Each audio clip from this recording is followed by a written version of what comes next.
Primordial Sea, right?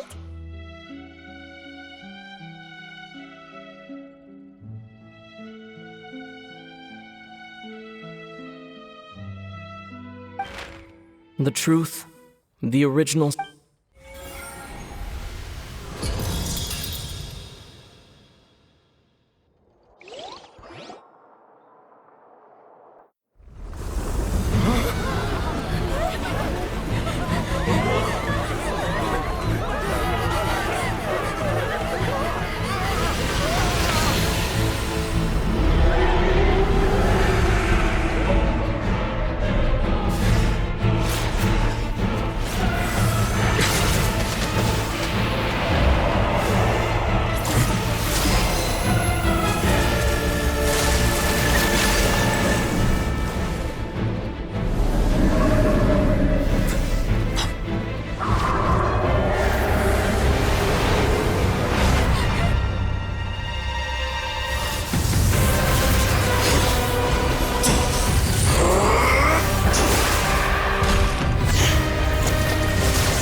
That was way too close!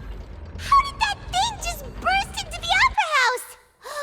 Wait, was that the huge whale you saw in your dream? So we've met it at last. I understand very well why it has chosen to make an appearance here. That whale does not belong to Teyvat. It is a monster that has traversed the stars, weeping all the while. It has been greedily consuming the energy from the planet's primordial sea, using it to grow. That is the main cause for the rising sea levels. And once it has finished consuming all of the energy contained within the sea, its next step will be... You said that when the Hydro Archon first created Fontanians out of Oceanids, she filled their blood vessels with primordial seawater. Precisely. That whale finds the blood of Fontanians nigh impossible to resist. Therefore, when it left the primordial sea, it decided to make its next stop a packed opera house full of food. Food in the form of Fontanians. We just barely managed to push it back, right? In that case, won't it come back to target the people again once it's managed to recover its strength? That is correct. Indeed, it is more accurate to say that we should thank that Harbinger for buying us some time. Without him, the whale would have likely come onto land far sooner. From the way he looked, he must have been fighting the creature for quite a long time. That battle maniac. We've always known that he had a special connection with that whale, but we definitely didn't expect it to help us out like this. Anyway, now that we know that this whale is the actual cause of the disaster recorded in the prophecy, all we need to do to stop the prophecy would be to find a way to beat it up, right? It is too late. It had already absorbed too much of the primordial sea's energy before we could notice it. At this point, it has become practically integrated with the sea itself. Even if the entirety of Teyvat were to be destroyed, it could still survive and swim off towards some other world. That's not something I will accept. We've already done everything we can, and we even found the true culprit. We've come so far. You can't just tell me that the last hurdle is some impossible foe. That's just not fair. Indeed, that's not how a grand performance should end. I'll fight it to the end, no matter what. So the prophecy will be fulfilled no matter what, huh?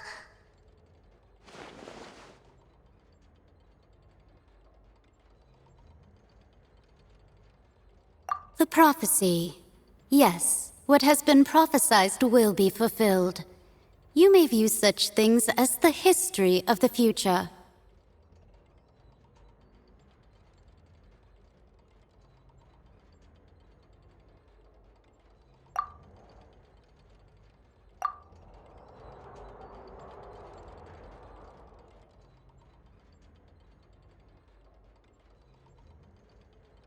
Just as prophecies are usually only the future as seen from the perspectives of the gods, could things be happening in hidden corners where the gods' gaze does not fall?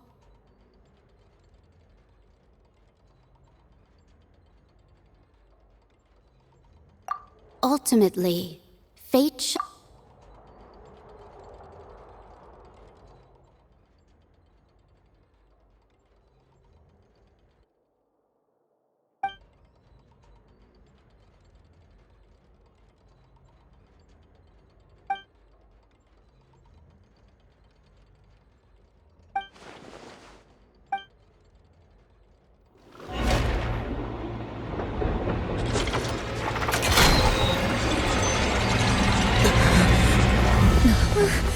What's happening with the oratories?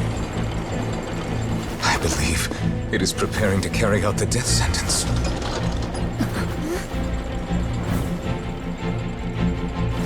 Farina!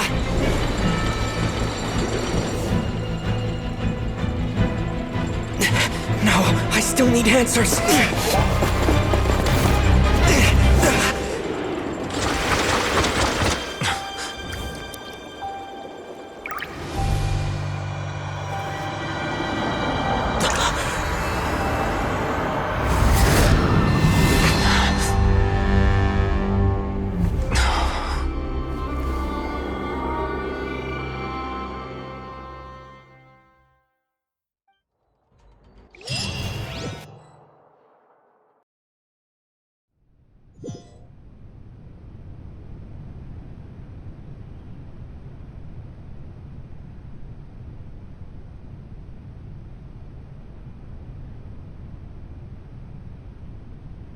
You...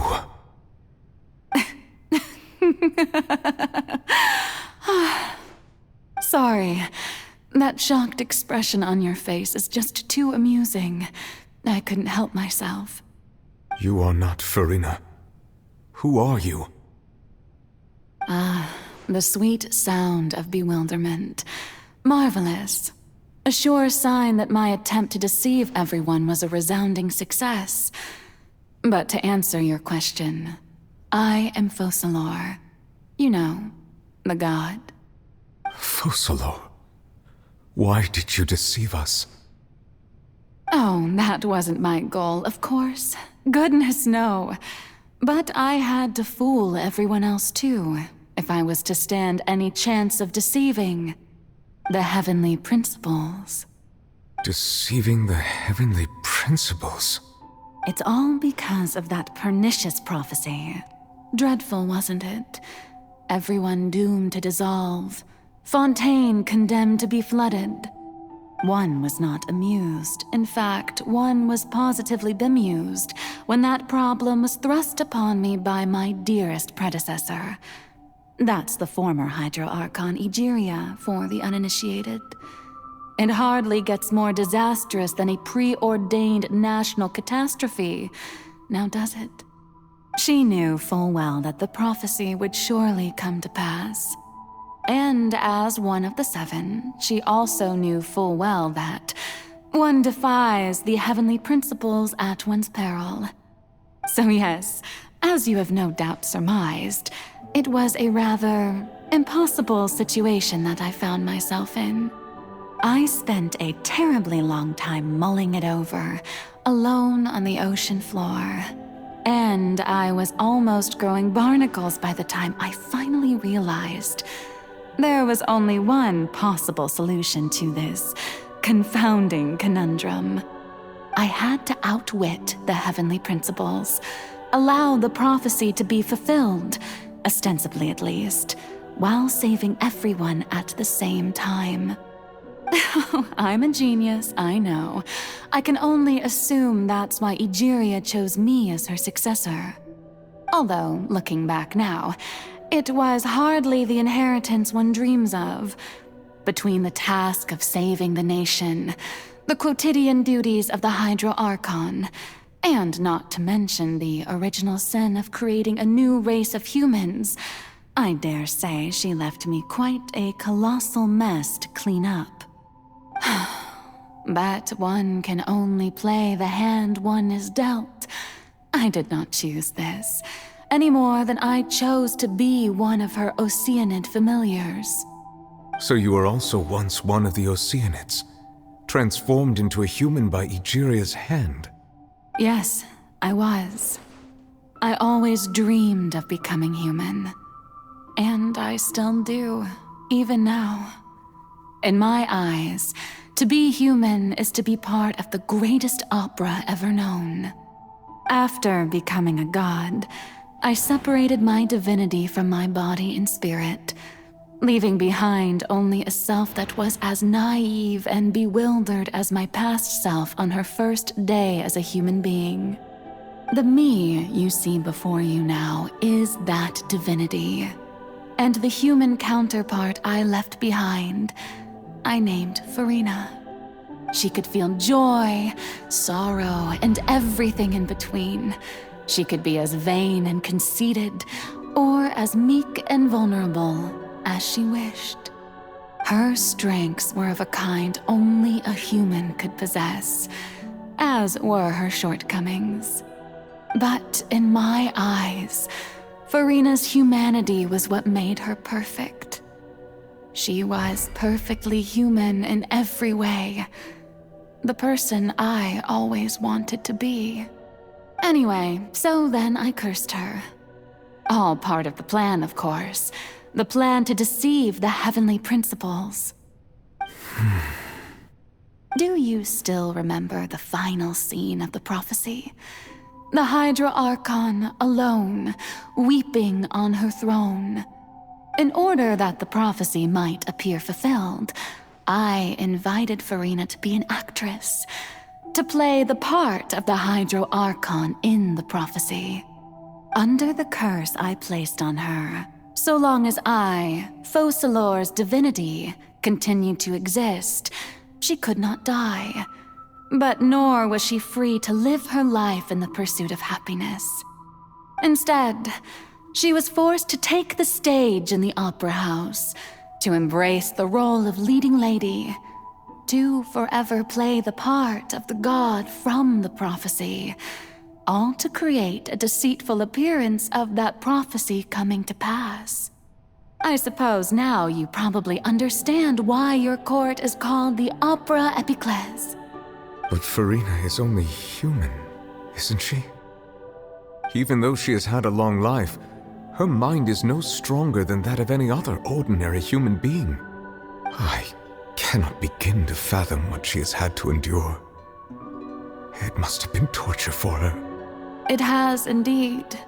And although she is, in a sense, me in human form, I most definitely owe her an apology for it.